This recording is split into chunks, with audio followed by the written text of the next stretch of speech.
యోధుడు కమ్యూనిస్టు యోధుడు అయినటువంటి కామ్రేడ్ జ్యోతి బసు 16వ వర్ధంతి.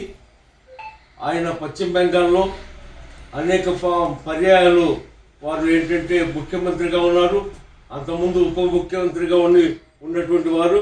అలాగే ఏంటంటే మొత్తం ఒక రాష్ట్రపతి మన యొక్క ప్రధానమంత్రి పదవి కూడా వచ్చినప్పటికీ పార్టీ నిర్ణయానికి అనుగుణంగా దాన్ని త్యజించి ముఖ్యంగా నిలబడ్డటువంటి గొప్ప వ్యక్తి మనకి జ్యోతి బసు గారు. జ్యోతి బసు గారి చిత్రపటానికి సెక్రటరీ సభ్యుడైనటువంటి మన శ్రీనివాస్ గారిని పూలమాల వేస్తుందిగా కోరుతున్నాం.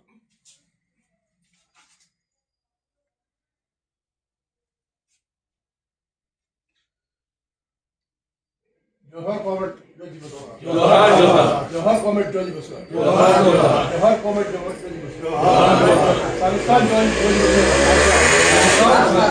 సీనియర్ నాయకులు వీరస్వామి గారిని పూలమాల వేస్తారు.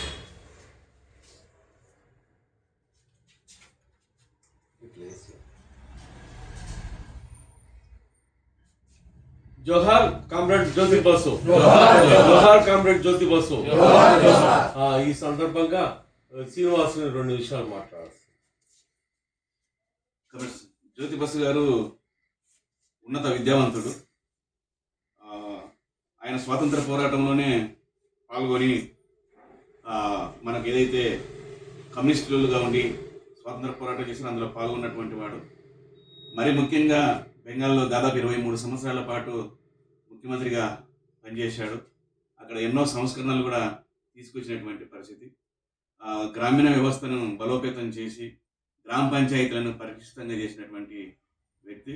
ఇందాక యాదగిరిరావు గారు చెప్పినట్లు ఆయనకి 2004 ఆ ప్రాంతంలోనే 2004 కన్నా ముందుగా ప్రధానమంత్రిగా వచ్చేటువంటి అవకాశం వచ్చింది.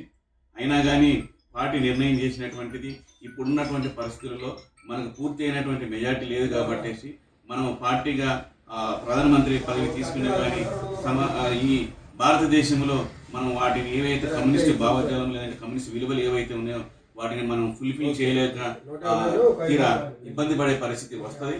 కాబట్టేసి అది మనకు అవసరం లేదు అని చెప్పేసి పార్టీ నిర్ణయించినటువంటి దానికి ఈయన కట్టుబడి ఉండేసేసి దాన్ని త్యజించినటువంటి గొప్ప సంస్కరణవంతుడు. కాబట్టి ఇట్లాంటి ఆయన అక్కడ బెంగాల్లో పంపిణీ చేసినటువంటి దాంట్లో కానీ లేదంటే అనేక రకాలైనటువంటి సంస్కరణలు చేసినటువంటి దాంట్లో ఏదైతే పోలిట్ బ్యూరో నవరత్నాలు ఉన్నారో అందులో కూడా ఈయన ఒకడుగా ఉన్నటువంటి పరిస్థితి. కాబట్టి ఇట్లాంటి మహనీయ మనం ఆశయాలను ముందుకు తీసుకెళ్లాల్సినటువంటి అవసరం ఉందని చెప్పేసి తెలియజేస్తూ ఇదే ఆయనకి నిజమైన నివాళి అని చెప్పేసి తెలియజేస్తుంటారు. ఈ యొక్క కార్యక్రమం తర్వాత మనకి అండాలి గారి యొక్క సంస్మరణ సభ ఉంది, వాటికి మన కేఎస్ఆర్ నగర్లో ఉంది, వాటిలో పాల్గొనవలసిందిగా కోరుతూ ఈ కార్యక్రమం